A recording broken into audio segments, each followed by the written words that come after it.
Hi friends, welcome to our channel Chandra's kitchen. నేను ఈరోజు మీకు బ్రింజాల్ గ్రేవీ కర్రీ చేసి చూపిస్తానండి.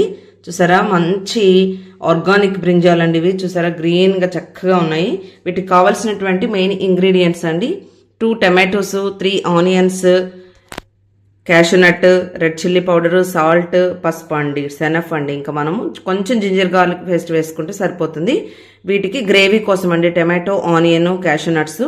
ఇప్పుడు మనం కర్రీ ప్రిపేర్ చేద్దాము. ఫస్ట్ ఈ బ్రింజాల్ వాష్ చేసుకొని కట్ చేసి పెట్టుకుందామండి. కొంచెం సాల్ట్ వాటర్లో వేసి ఉంచుకుందాం.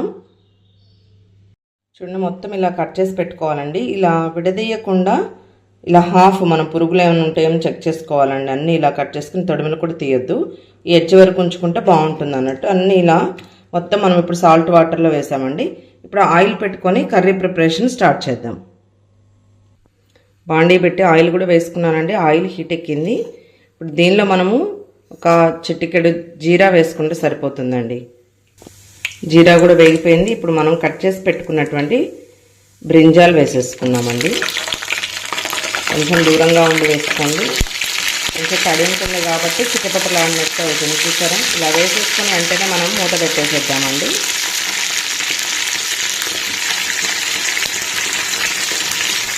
ఇప్పుడు ఒక్క నిమిషం మూత పెట్టేసేద్దాం. ఇప్పుడు ఒక్కసారి మూత తీసి చూద్దామండి. ఇప్పుడు మూత తీసి మనము ఒక్కసారి ఇలా మొత్తం ఇలా కలిపేసుకుందామండి. చూసారా, చక్కగా ఎంత మంచి కలర్ వచ్చేసాయండి. ఇలా మనం గరిటె పెట్టి తిప్పకుండా ఇలా 2 హ్యాండ్స్ పెట్టి ఇలా అనుకుంటే చక్కగా మొత్తం మిక్స్ అవుతాయండి. చూసారా, మనం గరిటె పెట్టిన ఎంత బాగా అవ్వదు. ఇప్పుడు చూసారా, చక్కగా ఫ్రై అయింది కదా. ఇప్పుడు మళ్ళీ ఒక నిమిషం మూత పెట్టేసుకుందామండి.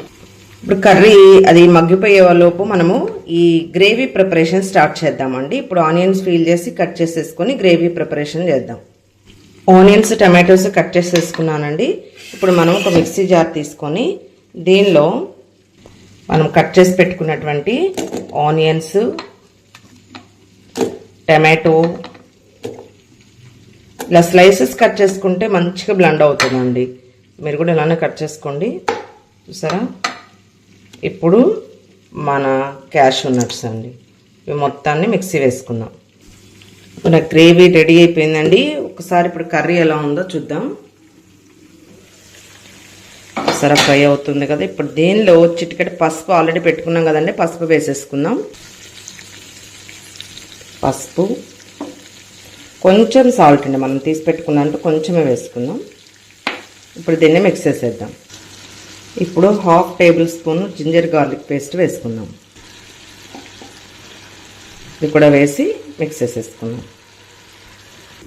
ఒకసారి మూత తీసి చూద్దామండి. జింజర్ గార్లిక్ పేస్ట్ కూడా ఫ్రై అయిపోయింది కాబట్టి ఇప్పుడు మనము దీనిలో రెడ్ చిల్లీ పౌడర్ వేసుకుందాం. టేస్ట్కి సరిపడా. ఇంకా రిమైనింగ్ సాల్ట్ ఉంది కదండి, సాల్ట్ కూడా వేసేసుకుందాం. ఇప్పుడు దీన్ని మొత్తం మిక్స్ చేసేద్దాం. మన రెడ్ చిల్లీ పౌడర్ కూడా ఫ్రై అయిపోయిందండి. త్వరగా బాయిల్ అయ్యేటువంటి కర్రీస్లో బ్రింజాల్ ఒకటండి, చక్కగా త్వరగా అయిపోతుంది మన కర్రీ. ఇప్పుడు మనం ప్రిపేర్ చేసుకున్నటువంటి గ్రేవీని వేసేసుకుందాం. మొత్తం మిక్స్ చేసేసామండి. ఇప్పుడు మూత పెట్టేసుకొని ఒక 2 మినిట్స్ బాయిల్ అవ్వనివ్వాలండి. ఎందుకంటే ఆనియన్, టమాటో పచ్చివే కదండి, ఆ స్మెల్ అంతా పోవాలి అని అంటే చక్కగా బాయిల్ అవ్వాలి, మంచి ఫ్లేవర్ రావాలంటే ఒక 2 మినిట్స్ లో ఫ్లేమ్లో పెట్టుకొని మనం కర్రీని కుక్ చేద్దాం. ఒక 2 మినిట్స్ వదిలేద్దాం. ఒకసారి మళ్ళీ మూత తీసి చూద్దామండి.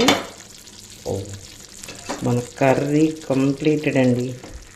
చూసారా, ఇలా గట్టితో తిప్పకుండా ఉంటే అంటే బ్రింజాల్ దేనికి దానికి అలానే ఉంటుందండి, విడిపోకుండా. ఇప్పుడు ఒక్కసారి మనం సాల్ట్ టేస్ట్ చూసుకుందాం. మన కర్రీ రెడీ అయిపోయిందండి. ఇప్పుడు కొంచెం కొత్తిమీర చల్లేసేసుకొని దించేసేసుకుందాం.